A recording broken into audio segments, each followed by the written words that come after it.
Hey folks, I'm back from Braapfest, and just like always, there's a little bit of aftermath to clean up. So I'm going to take you for a quick rip around the yard and let you try to experience the problems for yourself as much as you can through the helmet cam.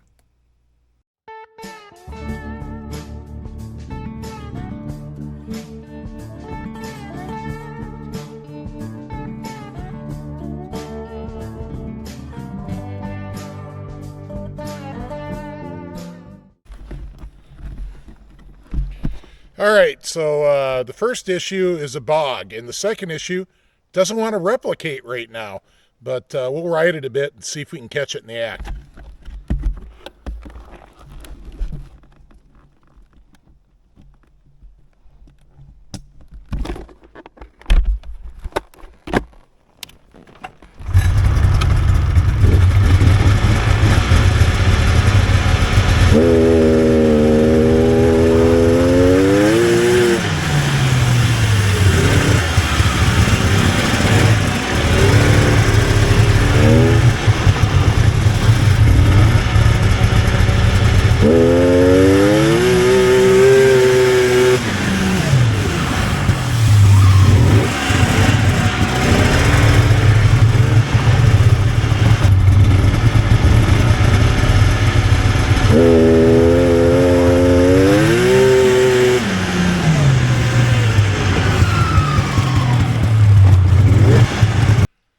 All right, so you saw the bog. It's a pretty bad bog. It wasn't that bad up at Braapfest. It's really warm right now. It's been raining. It's 40 degrees outside. But I'll tell you the story of the bog. So my friend Craig has this 72 XR400 Suzuki, and he seized up the motor, and he needed a tow back to Springstead Lodge, which was about 8 miles. And it was pretty rough on the old XLT. She got warm. I could smell belt.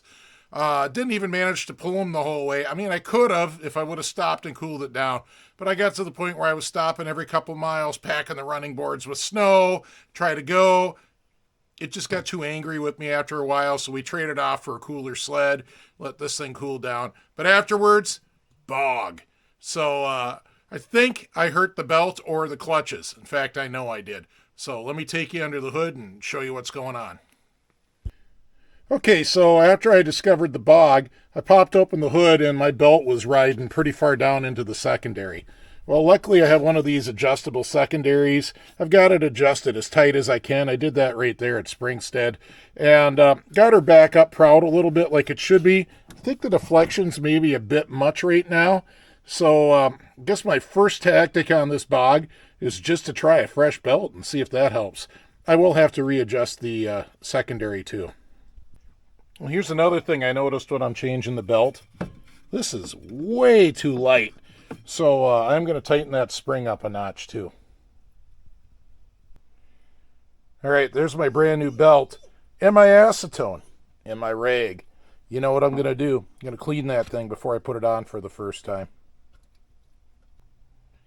Well, there we go, brand new belt. As far as the secondary goes, I'm not real sure. I think maybe the end of the spring came out of the hole because there just wasn't really any tension. So I put it back together right. I made sure I had those spring ends engaged real good. Put it back on the same setting that I would have put it on when I originally built the sled, and it feels great now. So something about those hard poles dragging that dead sled, I don't know, probably worked its way out somehow. Anyways, let's go take it out for a quick rip and see how she behaves.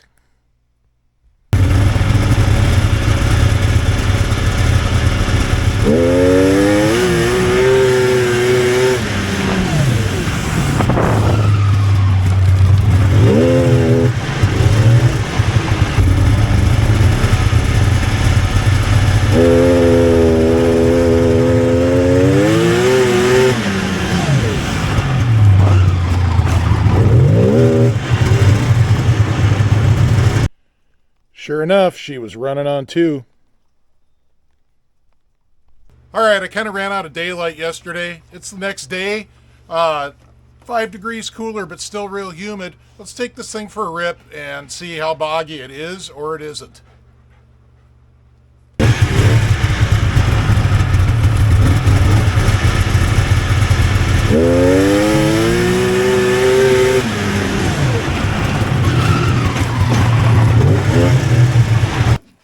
going to do a little mail call. First, I want to thank Scott Sweeney, who you have already seen the handlebar pad he sent me. It's used, but it's pretty nice, and it's way better than that gray Indy Trail pad I had on here. Thanks, Scott. Really appreciate it. Next shout out goes to a guy you've met before, all the way back on the video where I first bought this sled. Swap Holler Brian. Guy can never have as many of these items around the shop, and some treats for Farley, Brian says. So Brian sent us some nice mechanics gloves, a parts dish, I believe, 6-inch magnetic parts tray, a really nice work light that we're going to have to get to using, and of course, Farley loves treats. So thanks, Brian. All right, well, I'm going to close out the video here. Hopefully that helped you solve some XLT bog issues. You know, we keep turning up new stuff, and I don't think by any means we're done turning up different ways to make your XLT bog, or really any sled for that matter. So anyways, with that said, I want to thank the patrons. Really appreciate your support, you guys. You guys are the best. For everybody else, the patron, if you join at the $5 a month or more level, you get previews to all the videos. You get to see them early. And you also get your name in the credits. So that's these names you're seeing up here. I also want to thank everybody that sent us stuff in the mail, and everybody that's made a generous donation on the PayPal. You guys are awesome. Really appreciate you, and we'll see you on the trails.